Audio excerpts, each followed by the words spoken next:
Okay, I need a motion to approve the agenda. So moved. Deb, second please. Second. Who was that, John? Yep. Alrighty, any discussion or questions? Right, if not, those in favor say aye. Aye. Those opposed? Carries. 4.0 public comment, looks like we have none tonight. Okay, 5.0 is the consent agenda. And I need a motion to approve that. I'll make that motion. Okay, Carmel, I'll second. second. Okay. Anybody have any questions or thoughts on that, Michelle? As being on the community ed committee, I just want to wholeheartedly thank Denise for her years of just Yes. Yes. growing the activities that we have for not only our students, but our communities and our adults and one that you've done an amazing job. So thank you and wish you all the best. Thank you. Thank you, Denise. Thank you. Yes. Okay, so those in favor of approving the consent agenda, say aye. And Denise, denied, just say. So you can retire, but you can't leave. Yeah. Exactly. Okay, those in favor say aye. And those opposed, okay. You're the reason I'm leaving. Jeez.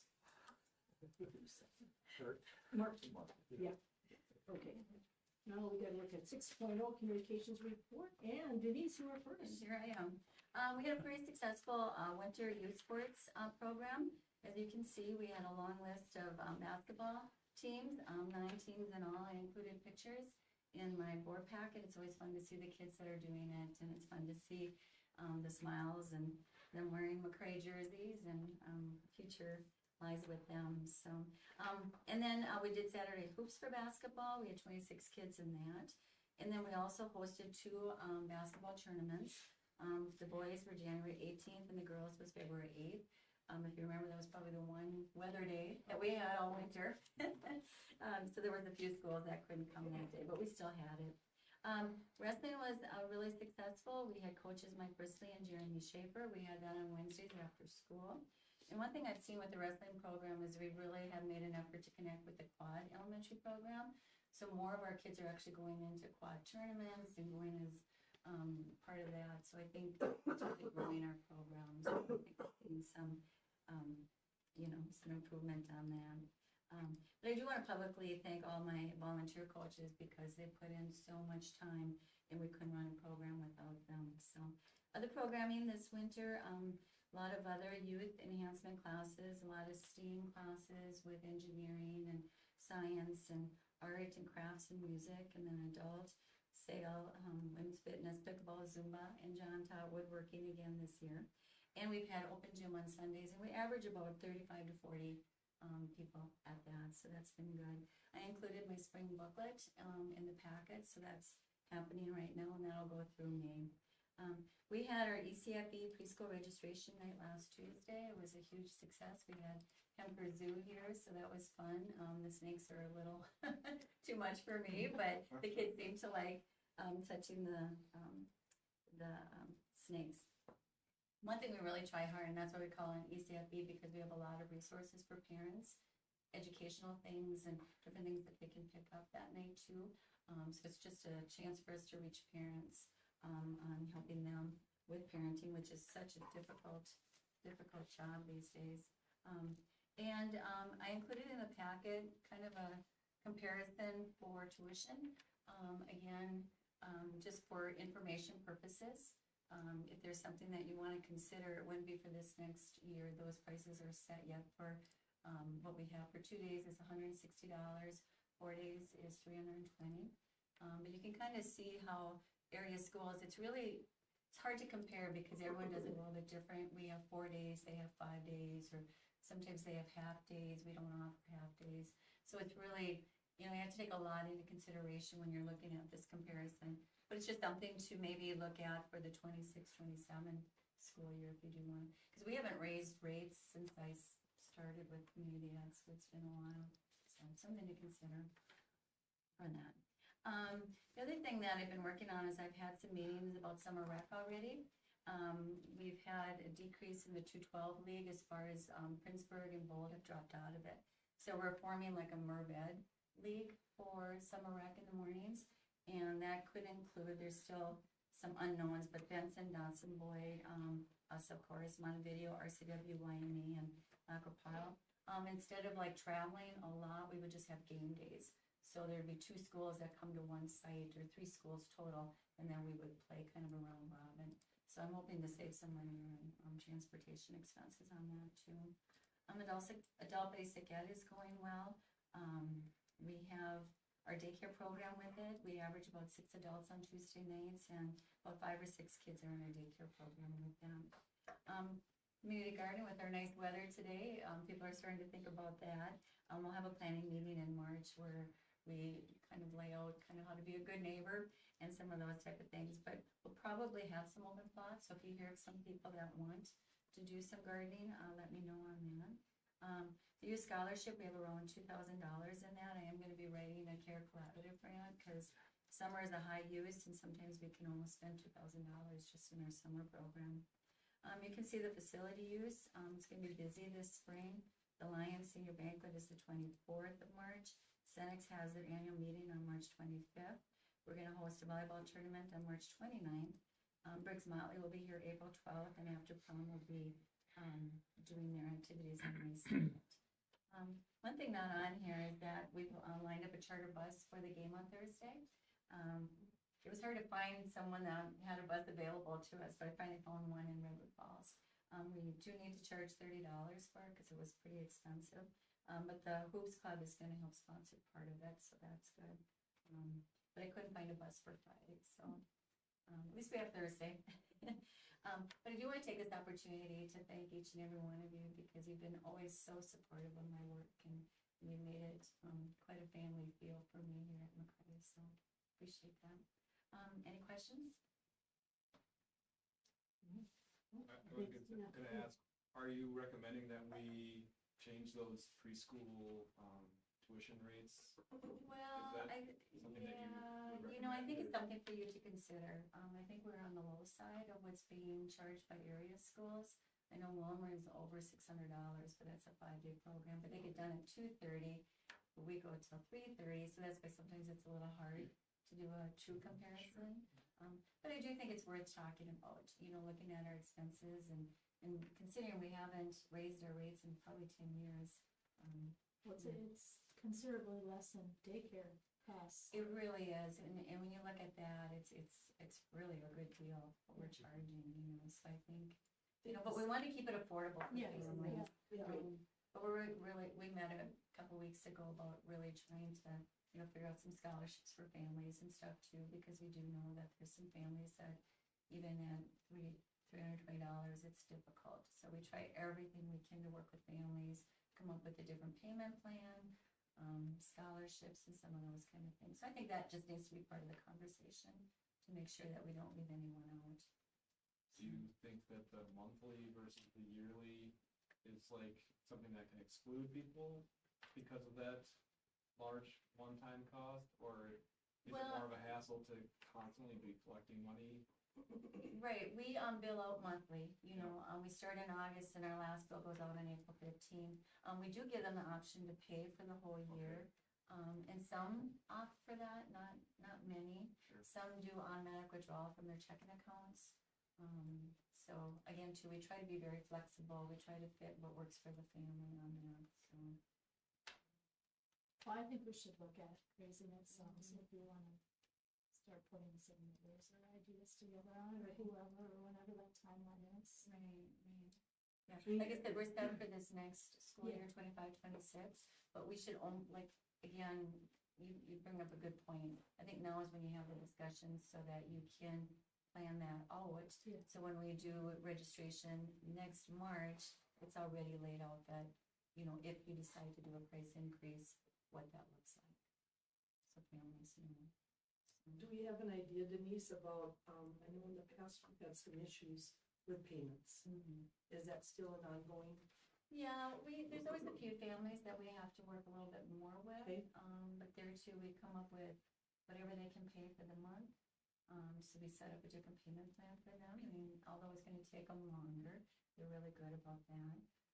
Some, kind of do like every couple months, or they make kind of a payment when they can, but we monitor that, and, you know, we do the best we can to help the families. So here's just another thought I have, because, childcare is so hard to get into and whatnot. Do we have any idea about how many families are having to pay for childcare because maybe they don't have an educational component at the facility that they're at, and are sending their kids here for that educational component, so are they paying double on those, just wondering. Yeah, that's a good question. I guess I don't know the answer to that. I could try to look into it if you want me to. Yeah, because sometimes if you get with a provider, you pay regardless if you're there or not, Right. so. Right, especially because we don't have school on Mondays, or, you know, Mhm. sometimes we do, but, what arrangements do they have with daycare, and then to hold their spot, do they have to pay more than maybe someone else? So I'll look into that for you. Any other questions for Denise? All right, thank you, Denise. Mhm. Okay, Jim Truitt, your minutes. Hopefully, did you guys get an updated one? It's yellow. Yep. One in the, I made some additions and then found a couple errors. So the top part there, about state BPA, we did not have anybody qualify, outright to go to the national tournament, but sometimes qualifiers in certain events may back out from another school, which could offer an opportunity to some of our kids to make the national, competition. That would be Tobin Dolly, Iris Dunner, and then a team of Rachel Seehusen, Leah Hardebeck, Iris Dunner, and Kennedy Shamla, Izzy Gore, and Addie Sutherland. I said one of them twice, but they're the ones that if some other people drop out of other schools, that potential is there. The second one there, just to highlight the gymnastics, as you guys know, the gymnastics team that we have a couple girls a part of over at Benson KMS.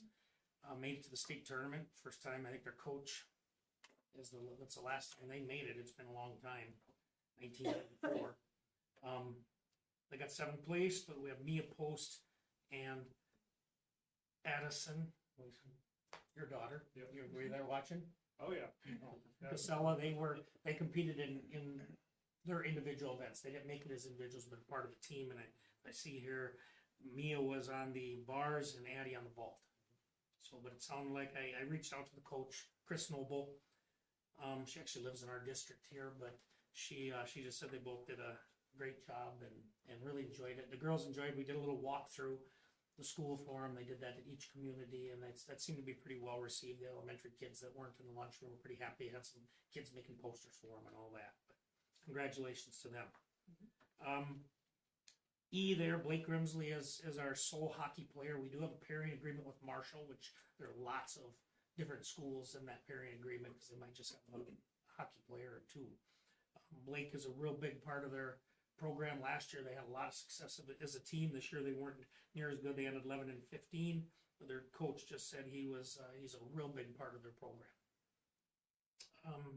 Then the yellow highlighted an F, that is where I have some new information. Obviously, you know the teams we beat in the subsection, and then last week we defeated Hills Beaver Creek in the section finals, and it was quite a battle. I never felt relaxed the whole time. I started to maybe about 2 minutes left. I think when they started to foul Brielle and she started sinking free throws and stuff, it took a little stress off. But we were the number 7 seed. And we played number 2 Watertown Mayor. They took 5th in state last year. There's some common opponents like this year. The first time we played Minneota, we beat them by around 30. Watertown Mayor beat them by 15. Or excuse me, Mayor Lutheran. Yes, thanks. Did I have it wrong? Yeah. Watertown Mayor. All right, there's another error. Sorry. Mayor Lutheran. Is it in Watertown? I think it's in Mayor. Oh, okay. Mayor Luther? But they're good. They got a couple twins that are exceptional athletes. And we just hope for the best. We'll play at Maturi Pavilion, which is the backside of Williams Arena, at 3 o'clock on Thursday. On the back page there, just Brielle Jansen set some records this year. She beat her coach's record of, he was in there of 1,600 points. So I think she's in there of about 2,200 right now with more games in the state tournament and a full season next year. So I got a feeling that's going to be way up there. She's just a phenomenal player. 1,000 rebounds during the season. She got selected as Camden Conference Player of the Year, which that hasn't come out in the media yet, but will now. And I think I got a Instagram post that she received like the second team update, which they made it look so real. It turned out to be it's like a basketball magazine that they've selected, and I tried like crazy today to find where it was, because she was actually selected first team All-State, and there's only 10 members per class, so she's one of the first team Minnesota Girls Basketball Coaches Association All-State players out of 10 in the state. So again, congratulations to her and her team. I mean, she needs her team with her. They've all done a great job. They all have their roles on the team, and like I said, we just wish them the best of luck. Let me skip 5 for now. I'll go down to just more positive acknowledgments. But Math League finished its season. You can read the majority of that, but Mr. Olson wanted me to acknowledge the seniors Tobin Dolly, Ella Holkgren, Emily Owen Dobmeyer, and Elizabeth Wallace Klein, and then point out that Ella Holkgren finished her Math League career, the 3rd most career points scored in Mr. Olson's 10 years as the advisor. But so congratulations to them on sticking out Math League and being part of it for all these years. Number 7, Knowledge Bowl, where Seth Falk is the coach. He's actually going to keep working with the kids. He asked us, okay, if he'd work with them over the summer. The last couple of years, we've only been able to have a JV team, and this year he chose to take the JV team and compete at the varsity subsection, and they qualified for the section meet or the regional meet, and the majority of his team were at BPA State, so they had to give their position up to someone else. But still, that was kind of neat that they did JV all year and still qualified. So congratulations to them. Wanted to point out the dance team received the bronze academic recognition plaque, and it's out behind Edith's desk out here, and that takes, you have to have a average on your team between 3.3 and 3.49 for GPA. So that's pretty fantastic as well.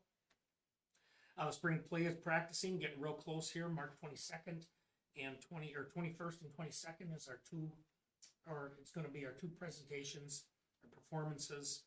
If you guys have an opportunity to get out at 7 o'clock each night, Anne of Green Gables is what they're performing. I was going to have a verbal presentation on large group, but that didn't start till 5:30 this afternoon, so it'll have to be next month. And you'll see the date solo ensemble coming up in Benson. And number 12, Spelling Bee. Mrs. Brisley leads that up for us, and we had a 7th grader, Ethan Deacon, took 3rd place at the regional event out of 29 students. So I think he was given a medal and had something in the newspaper. So that was pretty awesome for him. Something I didn't have on there, we are working on looking at our tennis courts. Our tennis courts have some damage and some pretty severe cracking right now, and across 4 of them. So we're looking at some estimates. We just don't want that water to continue to go down underneath, and then we have destroyed courts pretty quickly. So it's something, we already met with the city, so they're aware of it also, since they have some ownership in the courts as well. I know it's not 50-50, but just so you know, that's something we're looking at right now, that we don't want what happened to our track when we stopped taking care of that. We want these to last as long as they can, but we definitely have to get something fixed there. So those courts are quite new, right? 7 or 8 years, yes, and it's 6 to 8 years that they need to be Resealed or whatever. resealed and Oh, reconditioned. Okay, so there's no like warranty things, like this is No. kind of expected? There's a wear one, and tear this is and expected, stuff? yep, it's about, they said it's right in the air of 7 years, and this is exactly when you plan on, they should be doing it. We wanna catch it now, because the deterioration will go fast, once it's at this point. And lastly, thank you for coaches. I'm still working, or thank you for approving the spring coaches. I'm still working on a couple positions yet. Lastly was what I passed is number 5, boys tennis. I only had one boy sign up. I had a sign up meeting in here one day where I did an all call to 7:12, actually to 6:12, and not one kid showed up. And then we put it in the announcements and had signups in both offices, and one boy has signed up, and it just can't. So I wouldn't say we have to cancel for the future, but we have to try to start promoting and maybe find a way in the off season to create some interest and stuff so we can keep the program, you know, moving along, but it doesn't look like we're gonna be able to do it this year. So unless you guys notice something that I missed, that's what I have. Anybody got any other questions for Jim? No, all right, thank I have a you. quick question. Sure. With the tennis court, you said it's marked down, and the Clear City is kind of connected there? Yep. I've heard different talks about pickleball courts in the area. Is that kind of the same? Has there been anything with the school and pickleball courts or anything like that? We're not in favor of painting all over the new, now that they're gonna be freshly painted, a lot of towns do that on older courts. You know, just, you start getting all those lines on there, it's just difficult for the tennis players and stuff, and we are looking at other options.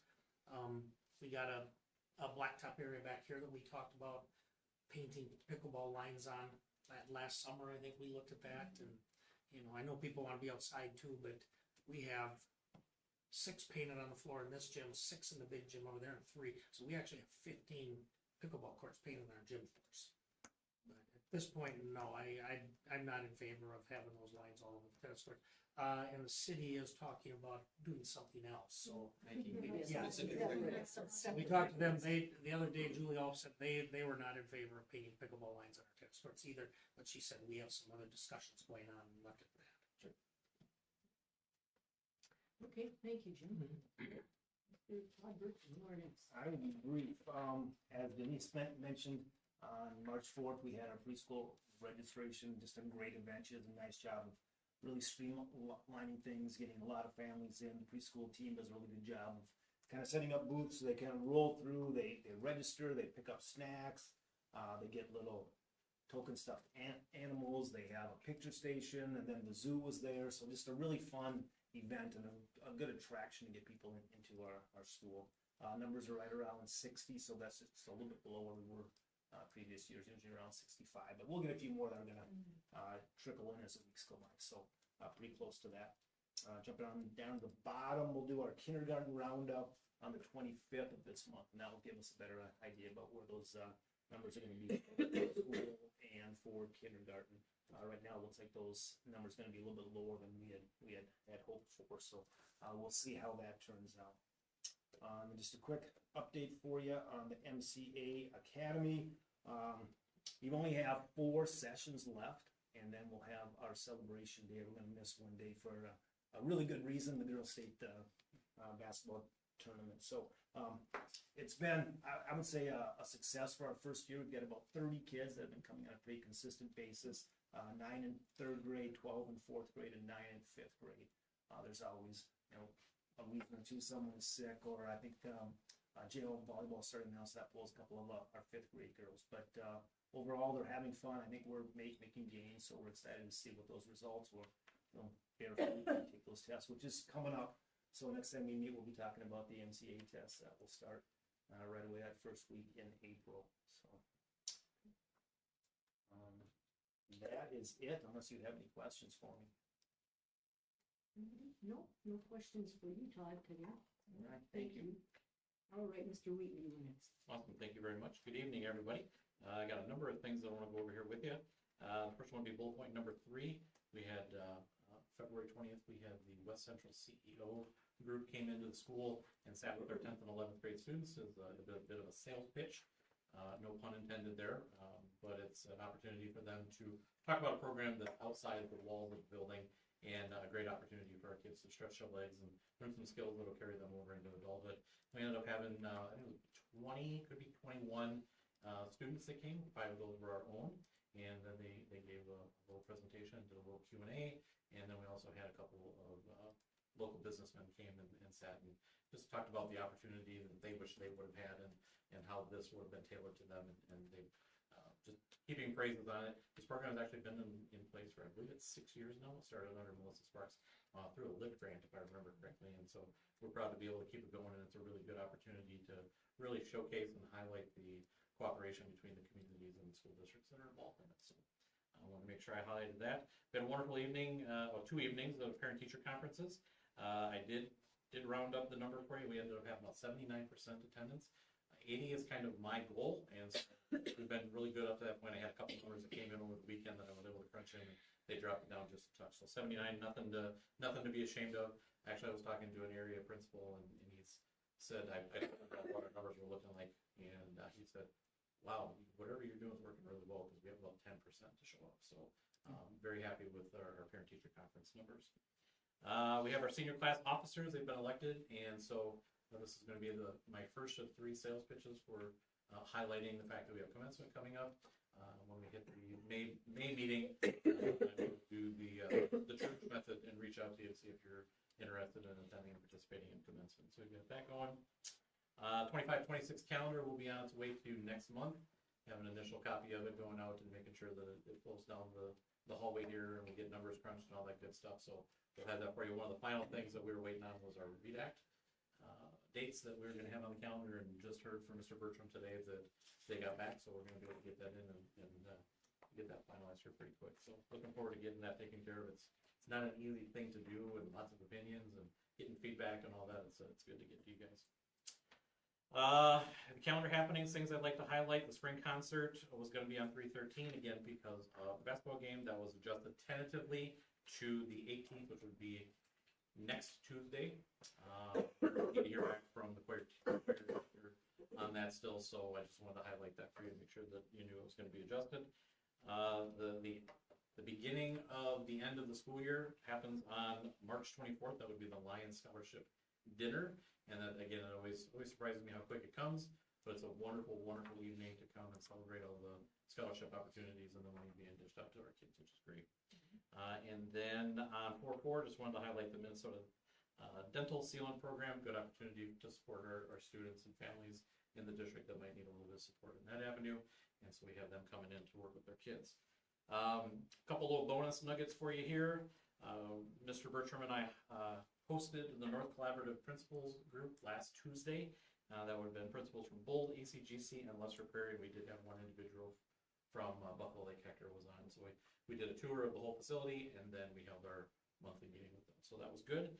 And then lastly, I just wanted to make sure that that was publicly acknowledged for Jim and Josh and all the legwork that went into everything happening since last Thursday evening, and the massive amount of work and feedback that they've been getting, and make sure just to say thank you to them for making sure everything is going the right direction to support our girls coming up this week.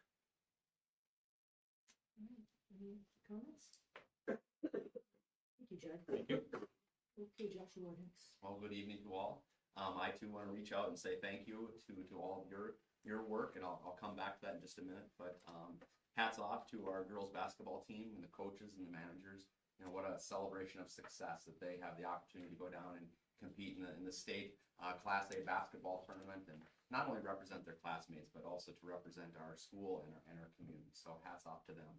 Before I get into some of my other notes, I do want to talk about the schedule for this week, and I also want to single out some people that are in this room right now. I want to thank Denise for stepping up in community ed to get a community bus, so that people that may not have the opportunity to drive down to the metro area would have that opportunity to go down and support the kids.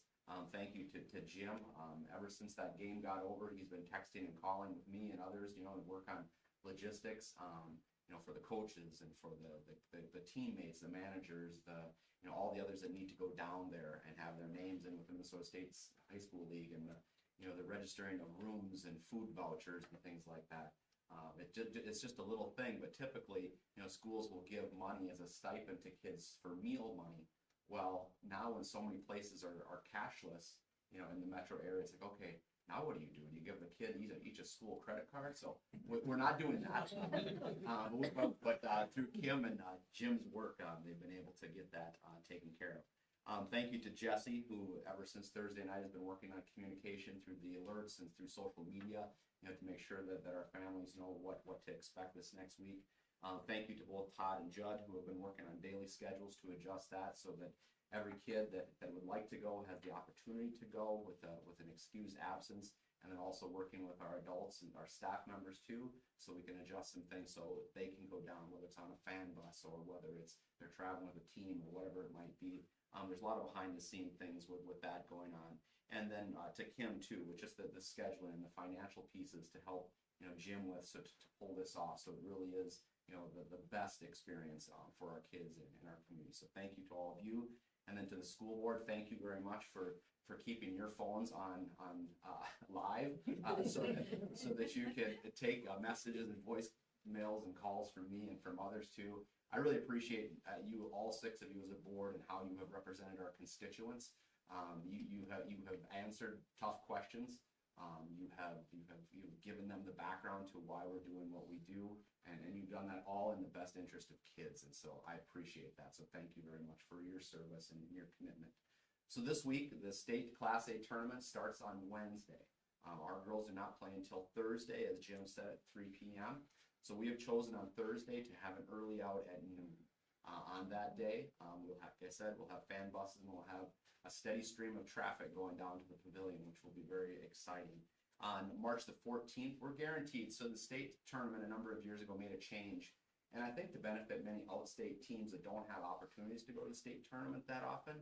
It used to be a one and done for many, many activities, and now they've guaranteed more opportunities to play a second game. That's a good thing for kids. That's a good thing for our community to see that. But there's no guarantee on what time that game is on Friday. So we've chosen to have no school on Friday so that people could attend the 10 o'clock, the noon, or the 2 p.m. game on that Friday. Championship then would be on Saturday, and we're not going to have school on Saturday. So those of us that wanted a 6-day week, we're not going to that. Half a day early out on the Thursday. We'll be making up Friday on Monday, March the 31st. Any student that attends the game with permission from their moms and dads will be an excused absence. So if there's any concerns, or if there's anybody that's watching online that has questions or concerns, certainly call the district office, and you can visit with me or others, and we'll listen to your voice. So I appreciate that. So thank you. Any questions about that before I go on with some of the other items? Okay. All right. Our school year calendar, 25 and 26, is in the works. Both Todd and Judd have been working with their staff, getting some input on what the calendar will look like next year, but also too preparing for what it might look like, in the near future, 2 years out or 3 years out. The reason I say that is because the READ Act is certainly has changed our calendar. With this year and next year, we'll have 3 professional learning days for our teachers, primarily in kindergarten through 5th grade. They need that literacy training. But that will change after next year, and the secondary will look a little different. When I say secondary, I mean the 6th through 12th grade teachers. Their literacy training will look a little different than what our current elementary staff will need to do. Finalizing those PD days, like I said, specifically with the READ Act literacy training, and that's something Mr. Bertram has done a wonderful job in taking the lead, making sure that the teachers have the development that they need. Right now, looking ahead also to next year's staffing. Looking at numbers, looking at classes that have big numbers, looking at classes that have smaller numbers, and just making sure that we're doing what's right in the eyes of our community and our constituents, and also to our students. Wrap up with ICS. ICS is the company that did our athletic project and also did our building project. Dan Hemans has just been a wonderful person for us, not only with those projects, but also too when we had the flood this last winter. So he has come out and met with Jim, Kim, Noel, and myself just to kind of wrap up some things. 4-day school week, we've been reviewing past applications. We've been looking at other schools' past applications. We've had 3 public meetings. Jesse has taken the lead with sending out surveys to not only our parents, but also staff and students. And you can see some of the data there. We had over 270 parents that sent back survey results, with over 90% of those people responding. I'm hoping that we'll continue to have a 4-day school week. We had a table set up at the middle school, high school, and elementary conferences nights, and there were some people that came by, and I think at first they thought we were giving away pens or giving away treats or something like that. And then the next question they wanted to ask is, "You're not going to a 5-day week, are you?" No, we're seeking your interest on a 4-day week, not the opposite. Some parents did want to have a 6-day week, but we hope to have you look at that today, and hopefully that can be finalized and get sent to MDE. We continue to work with ACGC and BBE. They're in our areas. They have 4-day school weeks, just kind of throwing things around just to see how they are changing with times, and just so we're using best practices with the time that we have with our kids. Negotiation prep, we will begin a teacher negotiation and staff negotiation. All the contracts of the district come due on June the 30th, with new contracts language starting as early as July the 1st.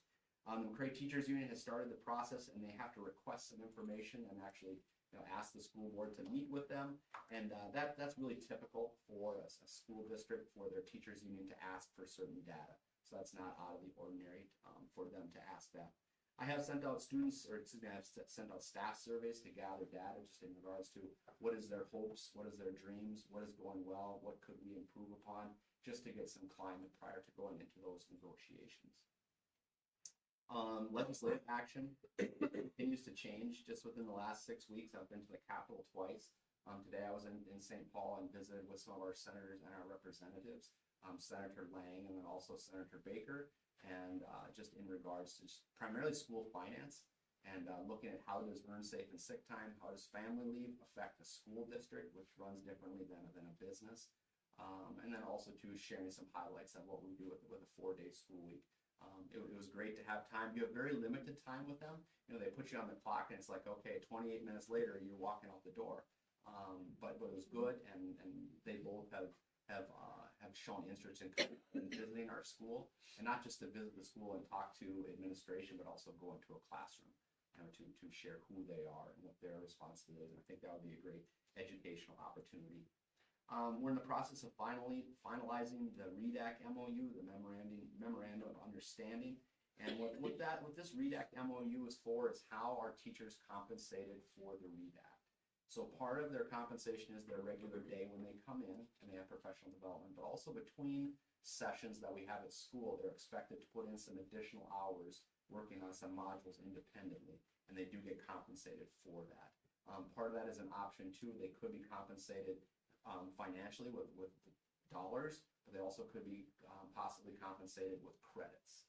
And then those credits could be used towards a lane movement if they get 15 total credits, 15 and then an increment of 15 more to get to 30. So that's another option that they might have. We are finalizing our Southwest West Central. These are our co-op contracts, making final decisions on what services we're going to get through the co-op and maybe which ones we'll maybe put to the side and rethink about. A commercial for the co-op, they provide great services, but at what financial cost? What are some things that maybe we can do in-house that we don't have to then sign a contract with them to do?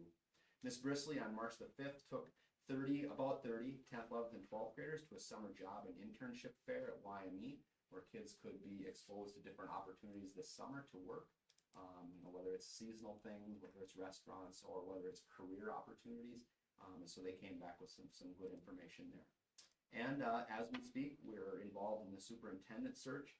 MSBA is with us tonight. And prior to this board meeting, we began to talk about candidates, and that will be narrowed down very soon, and that will be shared with the public. And then after this meeting, we'll also continue with our special session to narrow down interview questions and the interview process itself. That is my notes for tonight. Anything else?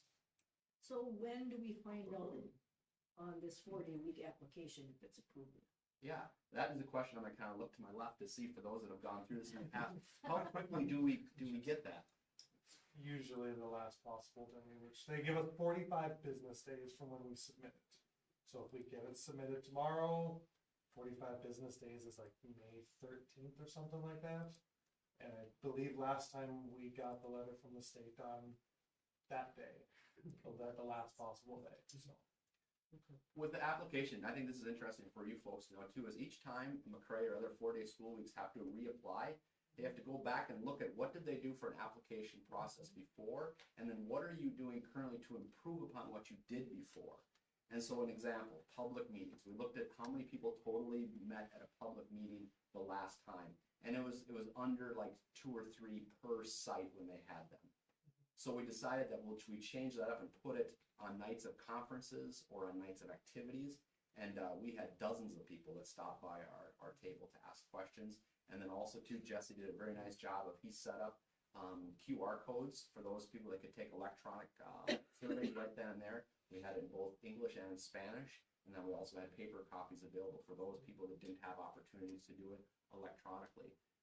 One of the cooler episodes that night is we had a home boys basketball game during one of those public meetings, and the officials, while they were announcing the starting lineup, were at our booth talking about the 4-day week. It's like, are you guys going to get out there before they tip the ball? They were so intrigued and had so many questions about how do you do this, and really you do that? And it's like, Get in there, you haven't even stretched it out.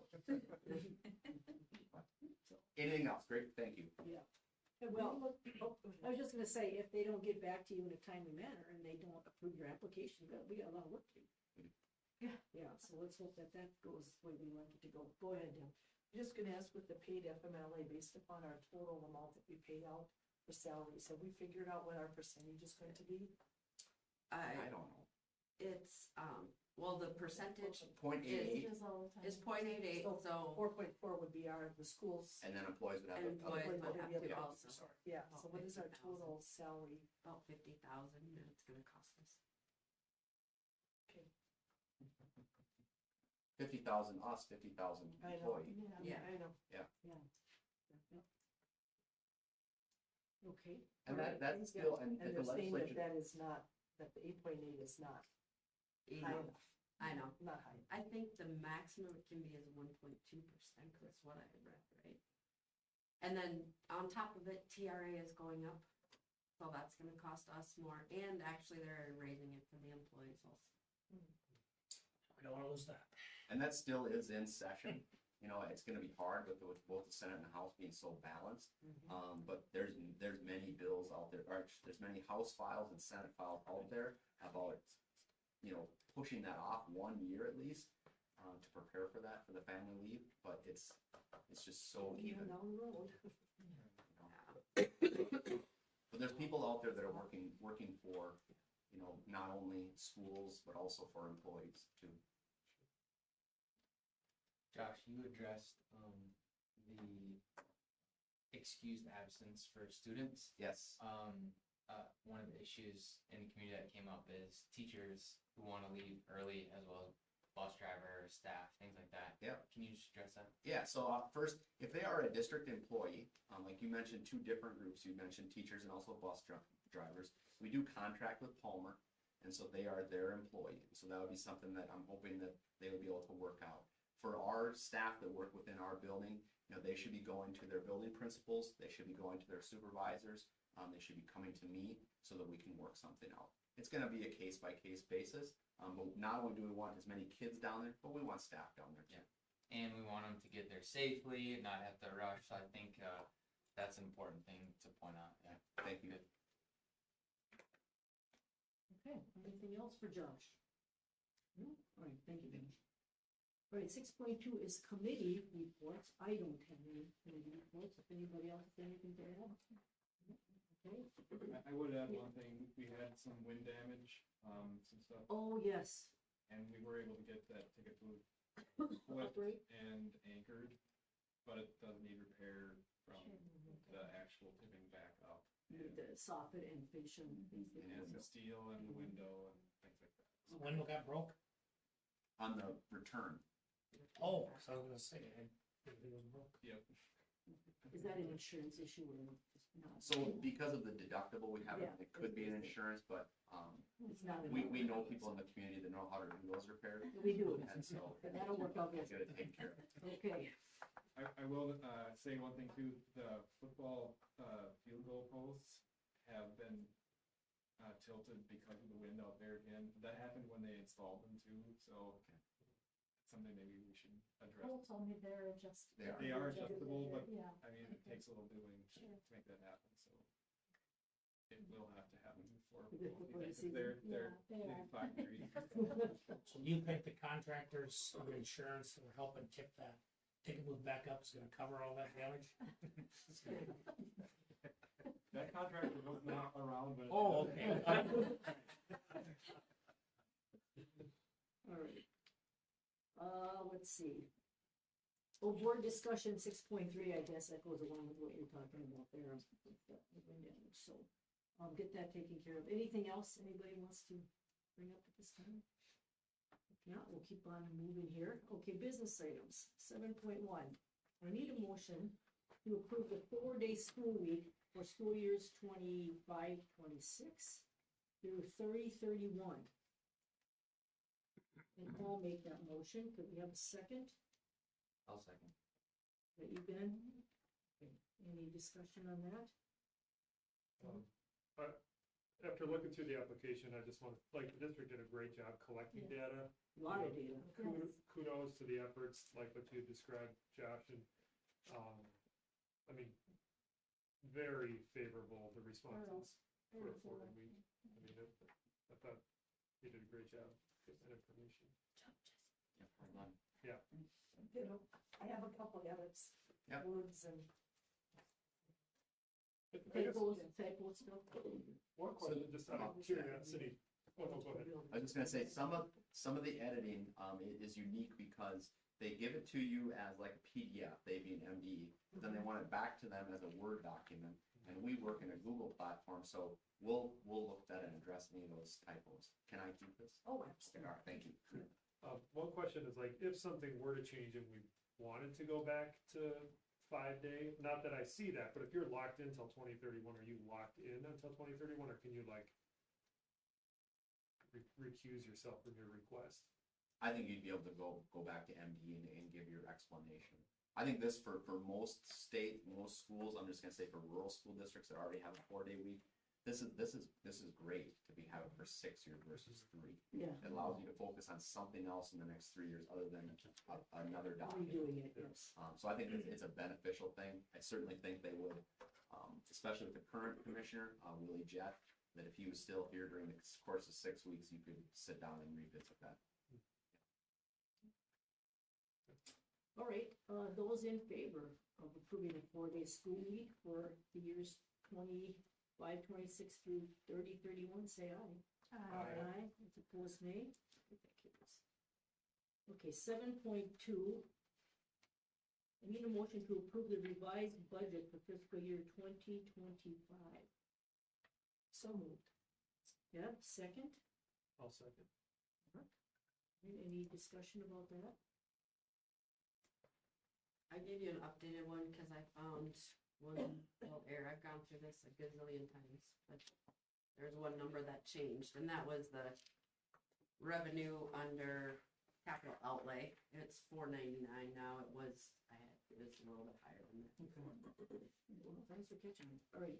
And I just have one question, just as I'm going through this more like an understanding. So you're working like 3 years worth of budgets, like last year, this year, and then looking forward to next year. I mean, to me, this difference from the original and the revised budget seems pretty minimal. I mean, is this kind of consistent with what you normally see? This is pretty consistent because Okay. as we go through the school year, MDE adjusts some of the numbers based on student enrollment and resident versus,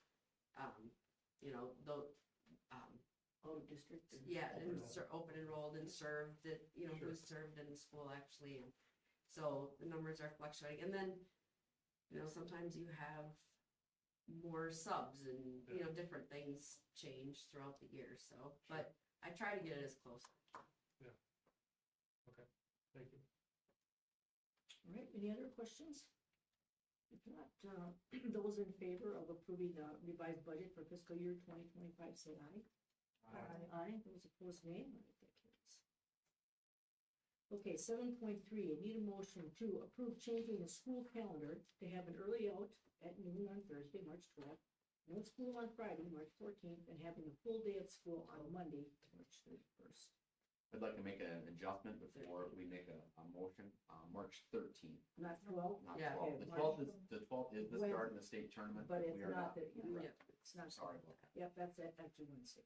So, okay, so it'll be an early out noon on Thursday, the 13th, no school on Friday, the 14th, and a full day of school on Monday, the 31st.